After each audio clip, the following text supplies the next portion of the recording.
Bienvenue sur la chaîne du chaudron des familiers. Dans ce chaudron, il y a un peu de ceci, un peu de cela, avec beaucoup de magie. Des petites croix, de la couleur, des jeux, des créations, de mignons papillons, des surprises et surtout nos coups de cœur. N'oubliez pas de vous abonner et de nous laisser un petit commentaire.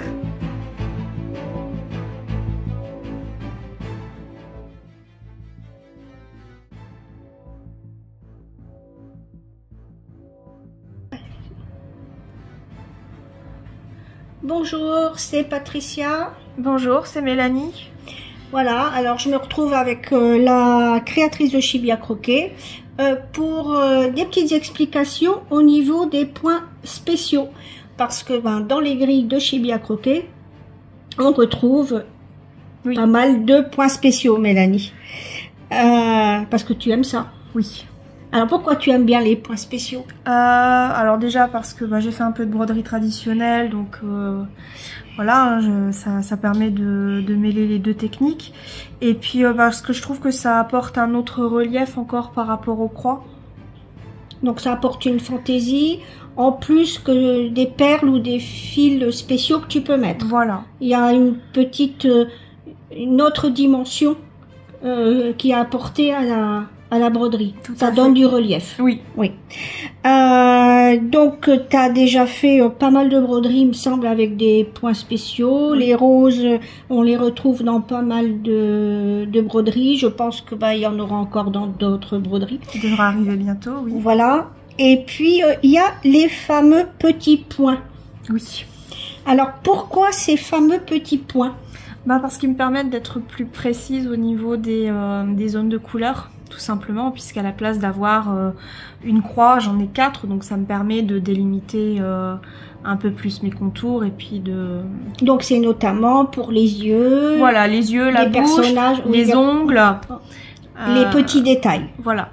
Ouais, donc ça permet d'être beaucoup plus précise pour reproduire, je vais dire, un modèle sur une grille de points de croix, apporter vraiment de la finesse. Voilà. C'est ça. Oui. Hein. Et t'aimes beaucoup travailler ça, t'as découvert ça d'ailleurs il y a quelques années. Hein. Oui, avec les broderies de Lena Lawson. Voilà. Ouais. Donc, et vraiment, t'avais trouvé que ça apportait une finesse, notamment, oui, au niveau des yeux, de la bouche, et vraiment sur les tout petits détails. Voilà. Et donc, t'as eu envie de reproduire ça, en fin de compte, aussi dans tes modèles. Donc, aujourd'hui... tu es avec moi pour cette vidéo pour montrer quelques points que tu utilises dans tes broderies afin que les brodeuses ne soient pas perdues, surtout les débutantes. Alors, elles ne doivent pas avoir peur des petits points. Non, c'est pas compliqué. Elles ne doivent pas avoir peur des 3/4 de points. Non plus. Et bon, il y a le point de bouclette aussi que tu vas expliquer. Bon, ça, c'est assez simple. Il suffit de s'entraîner un petit peu pour dire de les faire de manière... Voilà, il y a le point d'araignée. Voilà. Qui n'est pas un point très compliqué. Non, pas du tout. Et puis le point de poste, qui est peut-être le plus compliqué de tous. Voilà, et ça c'est ça va aussi. C'est le fameux point, je vais dire, qu'ils vont retrouver notamment dans le salle de Milady. Oui. Ça et les points de nœud. J'ai oublié de parler des points de nœud. Les points de nœud, oui, et puis il y a aussi les points de bouclette. Oui, donc c'est pour ça aussi qu'on fait cette vidéo, pour aussi montrer que il n'y a pas vraiment de difficulté, il suffit d'être patient aussi, et puis ça permet d'apprendre d'autres techniques, parce que toi tu les as appris bien jeune, hein, ces techniques-là. Hein, quel âge t'avais à peu près quand tu les as appris? Une dizaine d'années. Ouais. Sur certains. Donc voilà, il n'y a rien de bien compliqué. Si on veut, on peut. Oui, voilà. Donc, tu vas commencer par nous expliquer quoi, Mélanie? Les petits points. Les petits points. Alors, je vais essayer de mettre plus près. Alors, je vous montre déjà la différence avec une croix. Je ne sais pas si je suis dans le cadre. Alors, attends, moi je vais monter. Parce qu'avec la luminosité, je vois pas grand-chose. La luminosité... Alors attendez. Attends, elle accroche son fil à l'arrière. Voilà. Alors, il faudra que plantons l'aiguille pour voir si... C'est bon? Tu m'as retrouvé? Là, ouais. Là, c'est bon?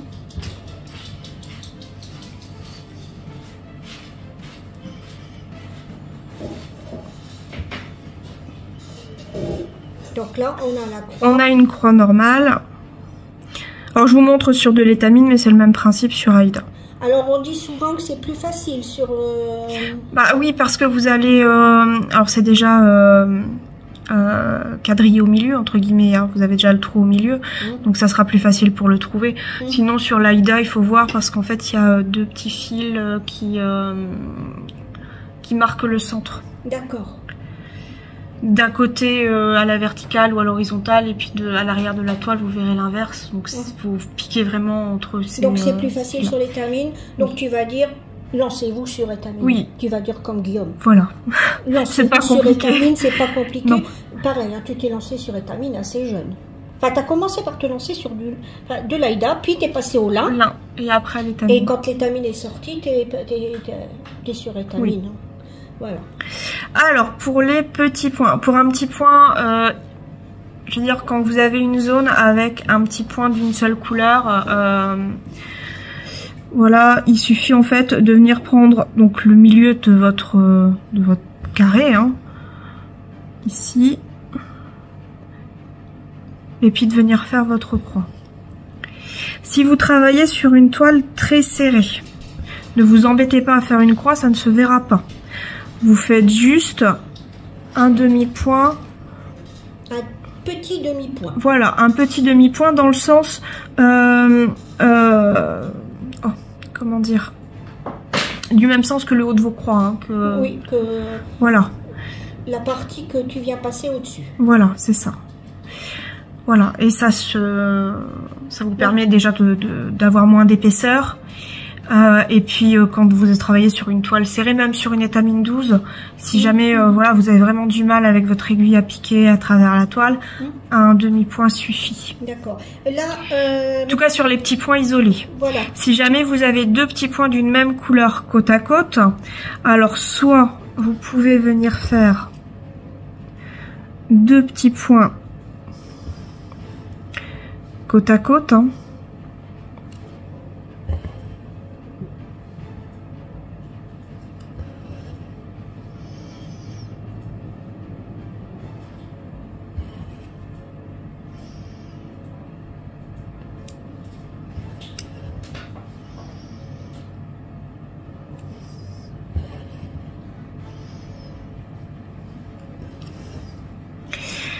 Ou alors, encore mieux, et pareil, ça vous prendra moins de fil, venir faire un demi-point, mais en large en fait.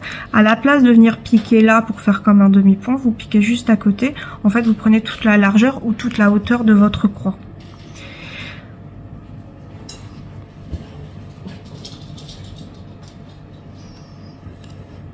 Voilà. Par contre, là, ne vous amusez pas à le faire que dans un sens, parce que comme il sera beaucoup plus large, ça se verra. Ça se verra, voilà, d'accord. Là, on est obligé dans de ce faire cas, en oui. entier. Dans ce cas-là, vous venez faire deux comme ça, dans un sens, deux petits points dans un sens à côté, l'une de l'autre, mais pas une en long ou voilà. Une en hauteur. Ouais. Soit deux mini demi-croix ou une voilà. Croix allongée, on va dire. Une mini croix allongée. Voilà. Ensuite, ah oui, et pour l'aiguille, pour faire les petits points, l'aiguille à point de boule.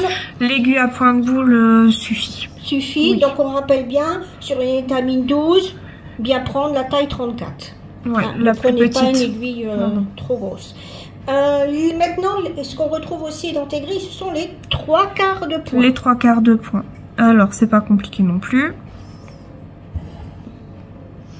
Encore une fois, ça sera plus facile de trouver le milieu sur de l'étamine, mais sur l'Aïda, comme je vous ai dit, c'est jouable aussi. Il suffit de regarder sur l'endroit et l'envers, et vous allez avoir votre quadrillage qui indiquera le milieu. Donc, vous venez faire une demi-croix complète, et vous venez repasser en piquant au milieu, donc un petit point, voilà. Et ça vous fera un triangle à la place de vous faire une croix. D'accord. Alors ça dans ce sens-là ou dans l'autre sens, suivant comment c'est indiqué dans la grille. Voilà. Alors on peut avoir 2 3/4 de point pour former ce qui aurait formé une croix. Une croix complète. Alors avec 2 couleurs différentes. Voilà. Ça peut arriver parce que ça aussi, ça permet d'avoir du détail. Oui. Alors ce que juste là.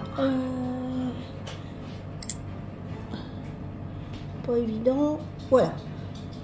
Oui, elles sont juste là. Voilà. Alors logiquement, ils nous disent de choisir une des 2 couleurs pour faire le demi-point du dessus. Oui.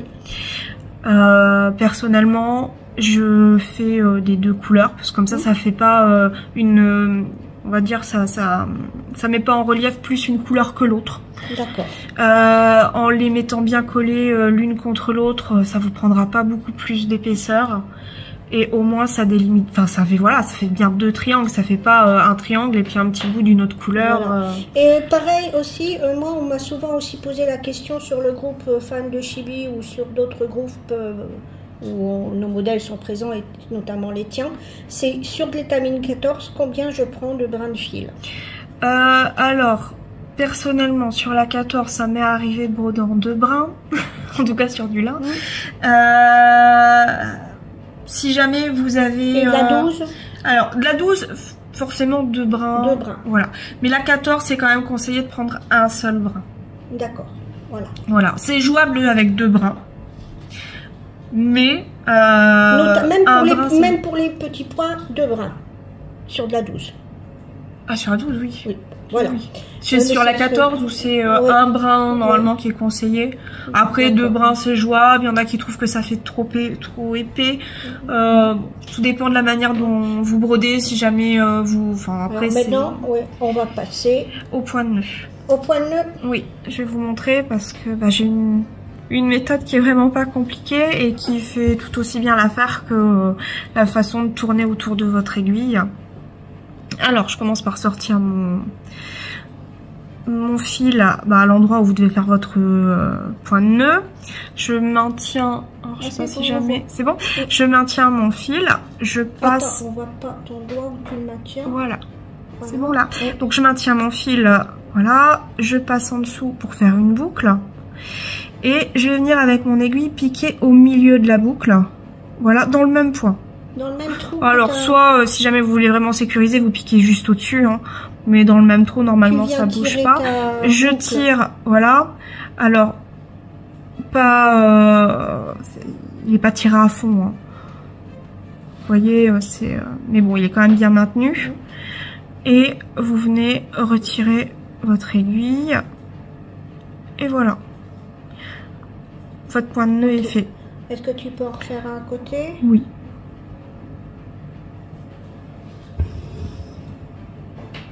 Je les trouve moins épais. Oui. Et je trouve qu'on est plus facilement régulier en fait. Qu'en tournant plusieurs fois autour de son aiguille.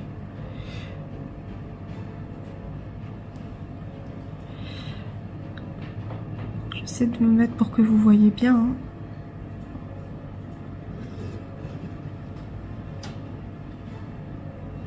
Voilà.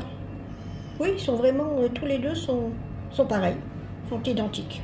Bah forcément puisque vous prenez la grosseur de l'aiguille. D'accord. Ok. Alors, je vais te laisser te lire. Alors ensuite, pour le point de bouclette. Que tu utilises dans les brins de lavande, par exemple, sur certaines sorcières, des points ou des feuilles. Ou... Oui. Il y a ce point-là sur les bords sorcières. Sur Herminie, sur Cernunnos. Je pense que c'est tout. Oui, mais bon, il y en a. Oui. Et puis sur certaines de tes broderies. Hein. Oui. Non. Alors, on va. Donc là, c'est pareil, hein, maintenez votre fil. Comme ça, entre guillemets, voilà, ça vous dégage le trou. Vous repiquez au même endroit. Et vous allez venir tirer tout doucement. Voilà, c'est pas la peine de tirer trop vite, surtout. On fait une boucle. Voilà, alors vous venez tirer, moi je les représente bien souvent sur les grilles comme des de la même façon que les points arrière, hein, par un trait. Donc vous venez piquer au bout du trait sur votre grille et vous venez prendre l'aiguille dans votre fil. Vous sortez pas dans la boucle. Dans la boucle, pardon. Voilà, au milieu de la boucle. Hein. Et vous venez tirer tout doucement sur votre fil. À l'arrière. Voilà. Pour qu'il se tend. Alors, il se tend. C'est pas la peine de le tendre. Je vais vous montrer jusque là. Ça fera pas joli. Hein. Voilà. Il faut que l'aiguille soit droite. À peu près droite. Hein. Debout. Voilà, c'est ça. Si jamais vous le mettez trop lâche, la boucle elle sera plus épaisse tout simplement. Donc prenez bien des points de repère pour qu'ils puissent être à peu près pareils. Après vous pouvez rectifier, c'est pas gênant. Si jamais vous trouvez, voilà, je suis venue tirer tout doucement. Si jamais vous trouvez que votre boucle est trop grande, il vous suffit de retirer délicatement sur votre fil pour le resserrer. Et vous venez repiquer dans le même trou en haut et tirer tout doucement pour que votre boucle se mette en place. Et voilà, ça nous fait une petite feuille en point de bouclette. Ok. Ensuite, on a les fameux points d'araignée. Oui. Alors, les points d'araignée... tu vas utiliser 2 couleurs pour notamment montrer comment c'est plus facile en visuel en fin de compte. Hein. Oui, c'est parce qu'en fait vous allez devoir construire une base pour que ça se tienne. Alors tu m'as dit tout à l'heure. Oui, là vous avez 2 sortes. En fait vous avez une base avec 5 branches et là avec 7 branches. Ouais. Personnellement j'utilise la 5 branches sur les broderies. Je la trouve plus aérée et je trouve que du coup on a plus l'effet de pétale. D'accord. Oui, moi je la trouve plus jolie aussi. Donc tu conseilles de faire cette étoile à 5 branches d'une couleur différente de... Non, vous pouvez la faire de la même couleur. Après, si jamais vous prenez une couleur, un ton juste au-dessus ou juste en dessous, ça vous permet de bien voir la différence entre les fils quand vous la faites. Parce que de toute façon, ça va plus ou moins disparaître, vous allez voir. Ça va être couvert par votre couleur, par la couleur des pétales. Après, vous amusez pas à la faire comme moi, à prendre un vert foncé avec du rose clair ou là, ça se verra forcément un peu plus. Le but, c'est vraiment qu'elle disparaisse sous les pétales. D'accord. Donc, là encore une fois, pour les branches des étoiles, c'est pas vraiment compliqué parce que généralement, je fais je vous représente la petite étoile sur les grilles. Donc, vous avez juste pour la base à venir suivre ce que je mets sur les... Tu le tiens là, oui, c'est bon. Sur les diagrammes. J'essaie de vous faire quelque chose d'à peu près... avec des branches à peu près de la même longueur. Donc il suffit de venir faire une étoile avec simplement vos brins de fil. Hein.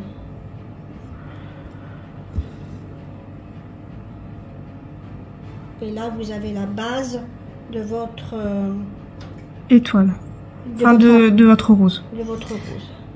En point d'araignée. Voilà, on va dire qu'elle est à peu près bonne. Alors, là, tu la sécurises à l'arrière. Oui, parce que si jamais si jamais vous avez plusieurs roses à faire, vous passez directement, vous faites les bases de toutes vos étoiles, enfin de toutes vos roses. D'accord. Si elles sont rapprochées. C'est ça. Par contre, si jamais elle est toute seule, venez quand même sécuriser votre fil parce que comme on va pas venir passer en dessous. Après, ça va défaire la base. Donc, si vous avez plusieurs roses en point d'araignée, faites toutes les bases, surtout si ces roses, elles sont rapprochées. S'il n'y en a qu'une, il faut bien sécuriser sa base à l'arrière avec un nœud ou le passer en là le mieux c'est de faire un nœud quand même hein, parce que il y aura quand même de la tension sur vos fils. Alors là, voilà. Donc vous venez piquer au milieu avec alors moi j'utilise 3, 4 brins. Pour des petites roses, c'est suffisant. Alors que la base, tu l'as fait en un brin. Alors la base en un brin, les pétales de la rose en eux-mêmes, en 3 ou 4 brins. Voilà, ou 2 brins si jamais c'est vraiment des toutes petites, mais faites pas ça avec un seul brin.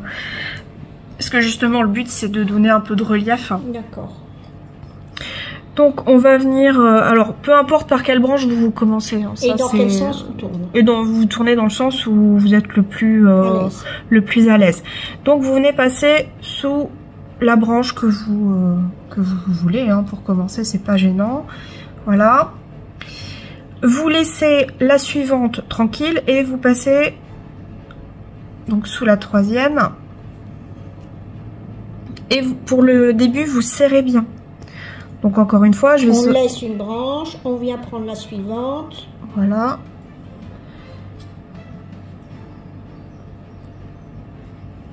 Voilà. Et en fait, on va faire ça tout du long. Alors pour l'instant, vous continuez à bien serrer pour former le cœur de votre fleur.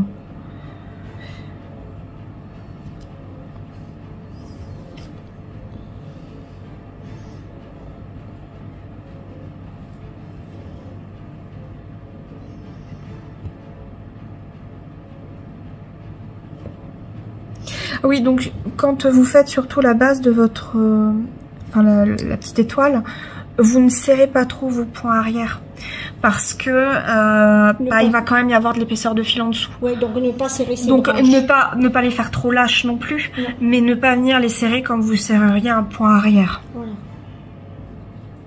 Oui, de façon à pouvoir venir passer l'aiguille dessous et là. Voilà. Et les fils.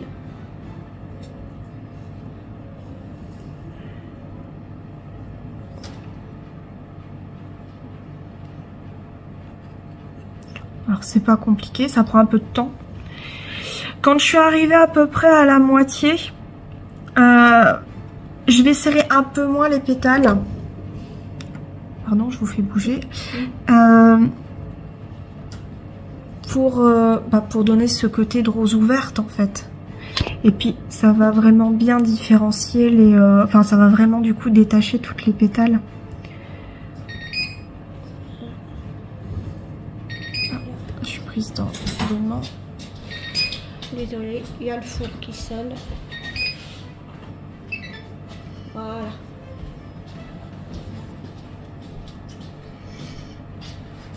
Et le but en fait, vous continuez de façon à recouvrir vos branches. Une fois que vos branches sont recouvertes, vous allez pouvoir arrêter. Alors là, il n'y a plus grand chose.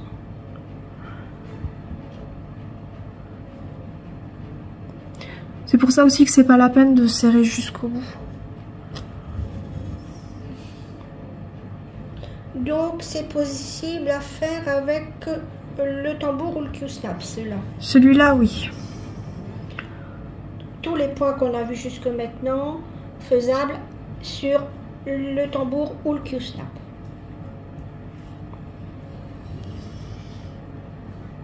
Voilà, on va dire que c'est à peu près recouvert. Donc, au moment où vous voulez arrêter votre rose, en fait, vous allez venir faire comme une pétale, sauf qu'à la place de venir passer, du coup, en dessous de cette branche-là, vous allez passer votre aiguille légèrement, voyez, en dessous de vos points et piquer de façon à ce que l'arrêt du fil soit caché. Voilà, ça va vous refaire une pétale en plus.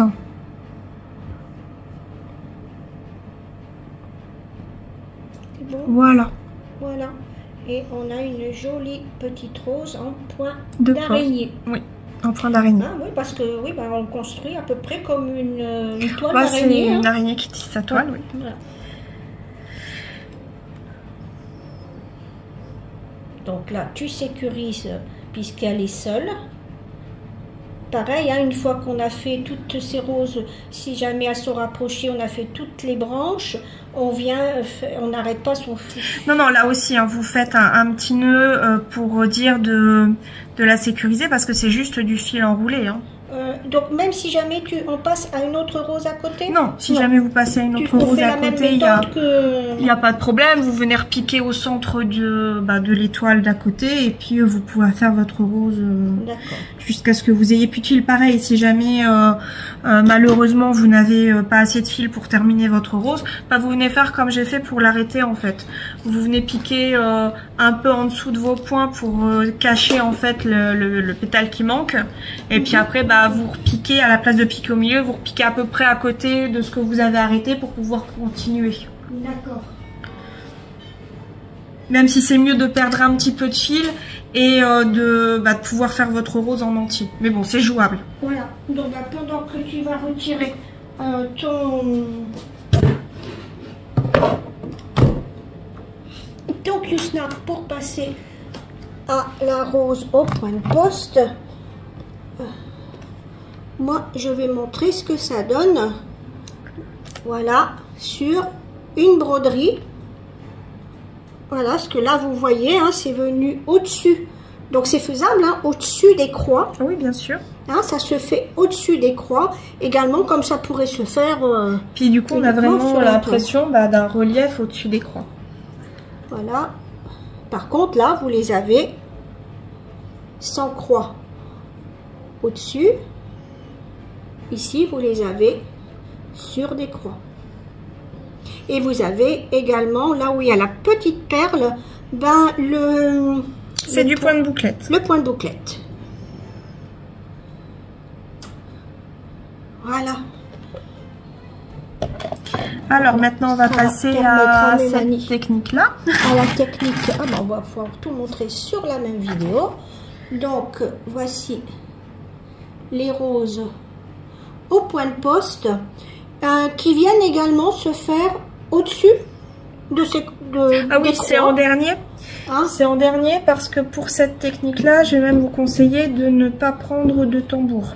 Voilà, donc vous enlevez bien votre tambour avant de commencer les roses au point de poste. Vous serez plus à l'aise. Voilà. En attendant, je vous laisse avec la petite marquise. Voilà.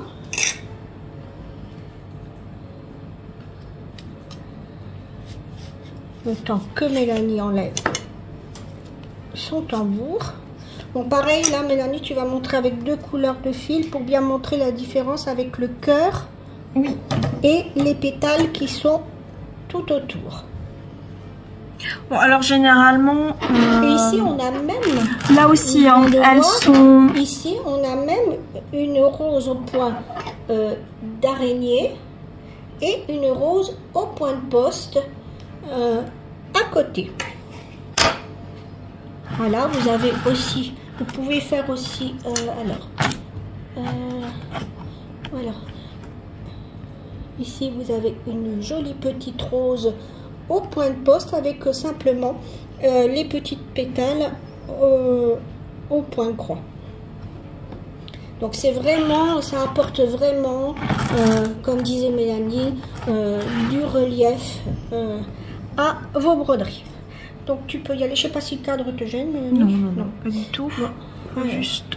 Alors la caméra, elle est là. Là. Alors là, je suis désolée parce que je vais devoir retirer. J'ai retiré le tambour, donc ça sera la toile est un peu molle. Donc, alors, vous piquez à l'endroit où vous devez commencer. Oui. Pour faire le cœur de votre rose. Alors, vous pouvez. Enfin, généralement, moi, ce que je fais, c'est que je prends un ton un tout petit peu plus foncé. Comme ça donnera un peu de contraste aussi. Hein. Oui, de toute façon, le cœur est souvent plus fermé, oui, donc c'est plus foncé. Voilà, parce que les pétales sont pas encore ouverts. Et pareil, prenez-le pas vraiment au centre de la zone que vous avez à remplir avec la rose au point de poste. Prenez peut-être un peu, sur un côté, pas énormément, hein, pas vraiment sur le bord, mais un peu plus sur un côté. Comme ça, ça donnera une orientation à votre rose et ça fera plus naturel aussi. D'accord. Voilà, je sais pas si jamais je m'exprime bien. Si. Alors, pour en fait Alors c'est pour ça qu'en fait ça sera plus facile sans tambour parce que vous allez devoir, vous voyez, travailler comme ça avec votre aiguille. Donc toujours faisable avec l'aiguille à point de boule. Oui. Si jamais vous utilisez l'aiguille à point de boule. Alors pas besoin, comme pour les points arrière, oui, non, de changer d'aiguille. Non, et ça boule. sera même mieux avec une aiguille à point de boule parce que ça vous permettra de pas vous prendre dans ces brins-là. Et du coup d'abîmer ou alors de complexifier encore une fois la tâche. Ouais. Donc en fait pour le centre vous allez faire des petites zones, alors en suivant le nombre de tours indiqué sur les grilles. Je vous indique à chaque fois le nombre de tours pour le cœur et pour les pétales autour. Qu'est-ce que j'allais dire?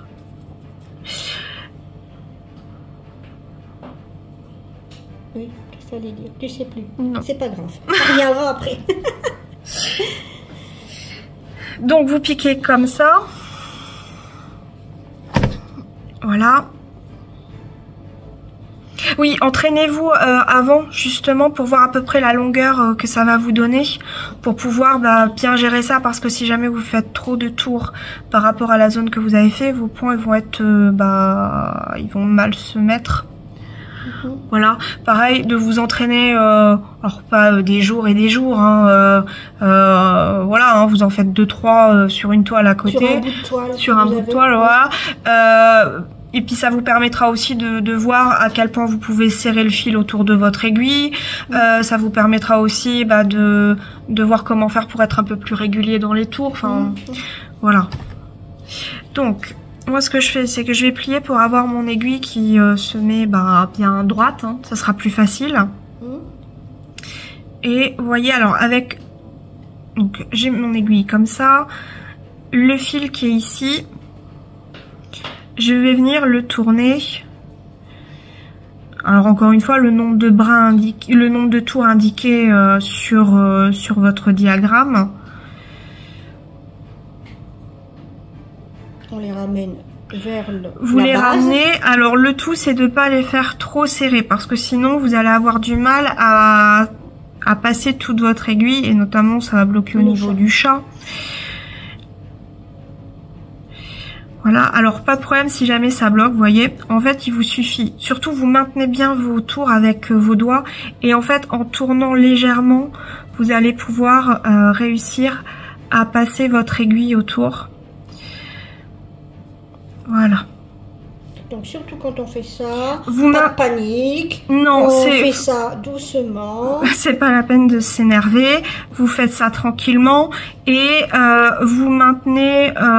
le plus possible. Alors quand vous arrivez à peu près à cette longueur là, vous pouvez lâcher et vous venez juste avec votre doigt mettre votre poing en place.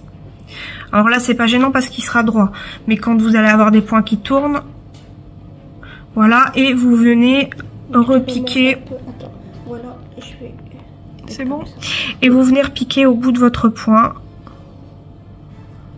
On s'excuse parce que Mélanie n'a pas le visuel du téléphone parce qu'il est en hauteur. Et ensuite, donc c'est moi qui essaye de gérer. Donc ensuite, vous venez refaire un deuxième point à côté. Alors je le fais moi un petit peu en décalé pour dire de venir donner un peu de relief aussi. Voilà, donc on recommence, hein, on met son aiguille... comme je vous ai dit, comme ça. Donc debout, en pliant sa toile. Comme ça vous permet avec votre doigt de maintenir le fil tourné. On vient tourner autour de son aiguille le nombre de fois qui est indiqué sur votre grille.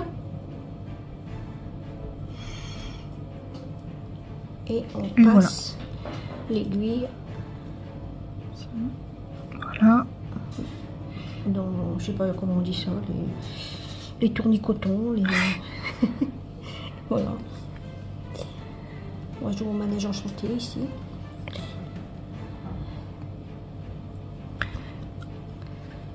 Voilà. Donc là, vous avez votre cœur. Alors, attends, je sais pas. Hop. Et au niveau de ton pouce, oui. Voilà. C'est bon? Oui. Vous voyez, ils sont venus se mettre vraiment côte à côte. Voilà. Je vais sécuriser celui-là puis prendre une autre couleur pour pouvoir vous faire les pétales autour. Pareil pour ceux-là, vous terminez plus ou moins avec un nœud aussi pour pas que ça se défasse. Oui. Contrairement aux croix, vous pouvez juste venir passer en dessous de quelques là, points derrière. Faire un nœud. Oui. Tu fais même 2 nœuds pour bien sécuriser. Donc pareil, là tu prends combien de brins de fil pour vous pouvez en prendre... alors là j'en ai pris 3. Voilà. Donc... Pour des roses plus petites, 2 suffiront. Mais jamais moins. Vous pouvez même aller jusque 4 brins. Ça va vous vraiment faire une rose plus importante. Mais je crois pour Milady, j'avais conseillé 3. D'accord. Donc là, tu changes de couleur simplement. Oui, il faut bien délimiter le cœur des pétales, oui. Mais en gardant quand même une couleur assez proche. Là, je vous ai... Oui. Là, bon, tu as mis une différence pour bien montrer. Mais bon, après, c'est pas vilain non plus. Il y a des roses de couleur. Hein, oui. Donc, c'est pas du tout gênant.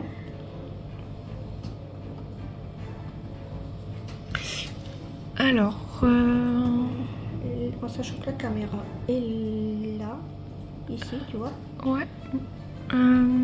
Donc... Ici. Ici. Alors, ici, vous allez venir piquer sur à peu près au milieu de ce point-là. Voilà, en dessous du deuxième tournicoton. Là. Oui, alors au-dessus ou alors au-dessus de celui-là, peu importe. Hein, pareil, ça va être dans le sens que vous préférez. Pareil, j'ai un piqué à peu près au milieu du deuxième aussi ici. Et on le ressort de l'autre côté. Au niveau du même point. Donc c'est pour ça que c'est plus facile sans tambour. C'est jouable avec un tambour. Mais vous allez être plus embêté pour pouvoir trouver... Et là, comme les pétales vont être plus grands que ceux du centre, normalement il y a plus de tours.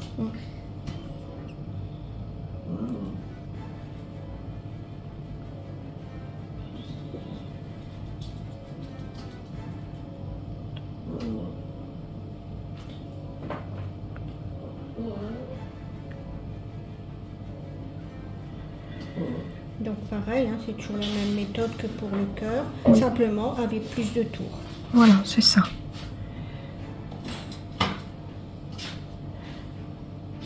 Voilà, et alors, normalement ça se met à peu près tout seul, mais vous voyez, vous guidez votre point pour qu'il vienne entourer le cœur. Le cœur. Enfin, le cœur de la rose. Vous voyez, ça se met plus ou moins tout seul. Hein. Il vous suffit juste de tirer ce sens-là dans le sens où vous voulez mettre votre pétale.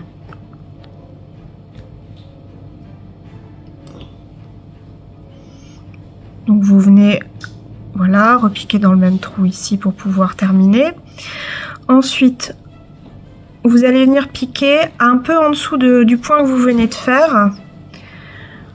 Pas tout à fait, je le mets pas vraiment au milieu. Hein. Je l'ai mis à peu près là, vous voyez. C'est juste pour qu'en fait le bout soit caché par le pétale que vous venez de faire et que vous ayez pas juste des pétales. Enfin, voilà que. Oh, comment dire, que vous ayez pas juste des pétales qui soient mis les uns à côté des autres, mais que vous ayez vraiment des pétales qui s'entrecroisent, comme sur une vraie rose, hein, qui se chevauchent.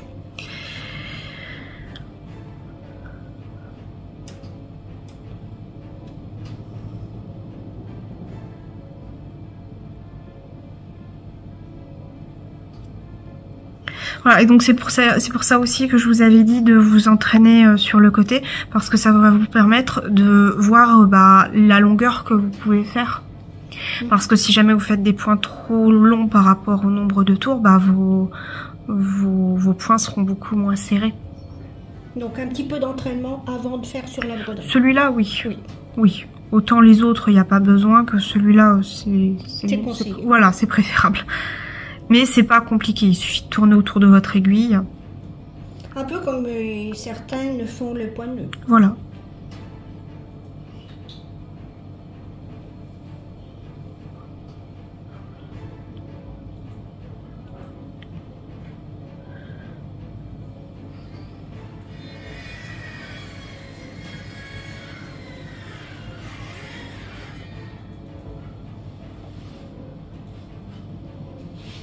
comme je vous disais, hein, en fait, vous maintenez avec votre pouce pour pouvoir mettre le pétale en place. Voilà.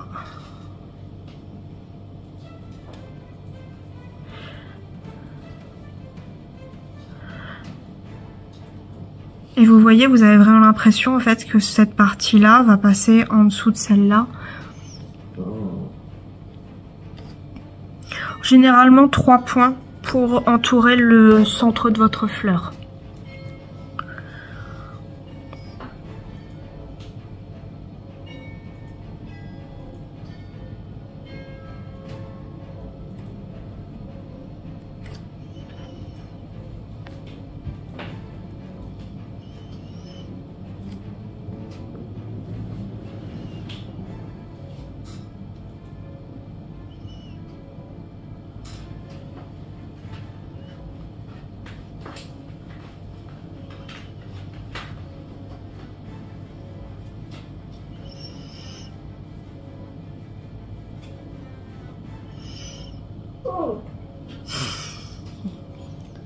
Stitch.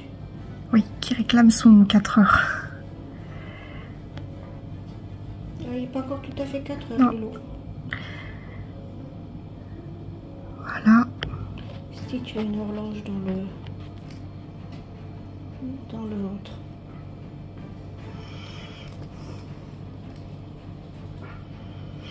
Oh.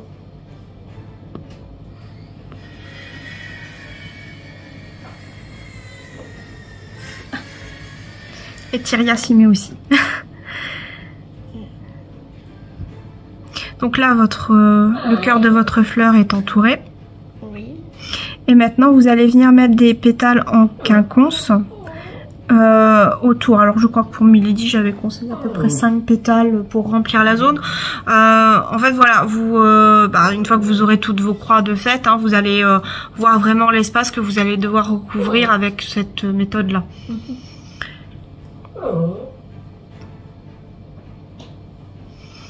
Donc là vous êtes beaucoup plus libre, hein, il vous suffit en fait de remplir votre espace, mais vous faites toujours entre guillemets, vous longez toujours les pétales que vous avez fait.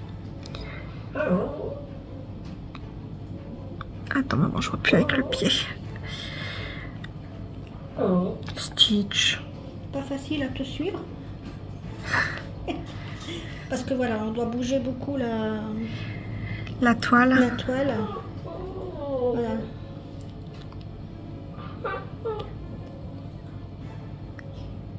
Et après, bon, moi je pense qu'ils auront compris quand même la technique. Stitch.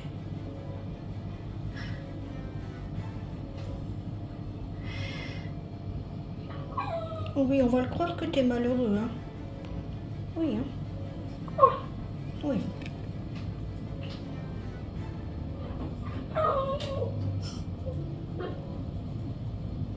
C'est un chien dramatique. C'est un bon comédien. Je sais pas où tu es.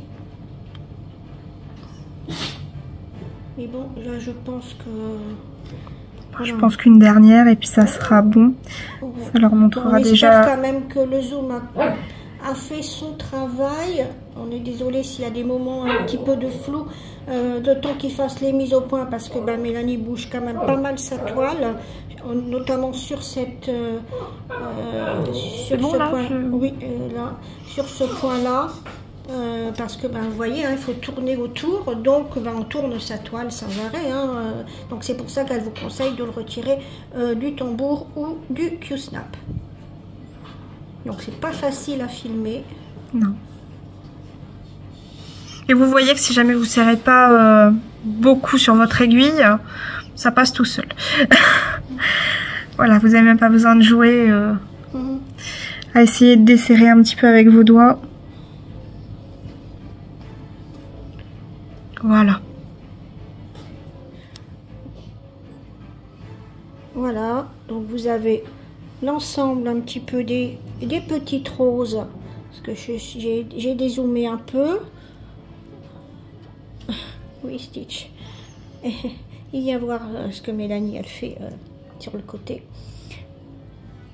Voilà. Et donc on espère que vous avez bien compris tous ces points spéciaux qui apporteront originalité, relief dans vos broderies, et que vous apprendrez de nouvelles choses, ou alors si vous êtes déjà familiarisé avec la broderie traditionnelle, ça, il n'y aura aucun problème, hein. Vous faites selon aussi votre méthode, à vous si vous connaissez ces points-là. Et puis on vous dit bonne petite croix. Oui, et puis il nous restera le point de feston à expliquer. Certaines poses de perles aussi, oui. Qui ont été demandées. Et puis il y a aussi Angie Brodeuse qui fait quelques tutos, Guillaume qui en fait aussi, mais bon, Guillaume aussi apprend des nouveaux points grâce à tes grilles. Donc c'est bien aussi que la créatrice montre. Voilà, elle ne fait pas simplement des grilles, mais elle, comment je veux dire, tu les fais ces points-là aussi. Oui. Hein. Voilà. Allez, on vous dit à très bientôt pour de nouvelles astuces. Oui, et puis bon week-end. Voilà, et n'oubliez pas de mettre de la couleur dans votre vie. Au revoir.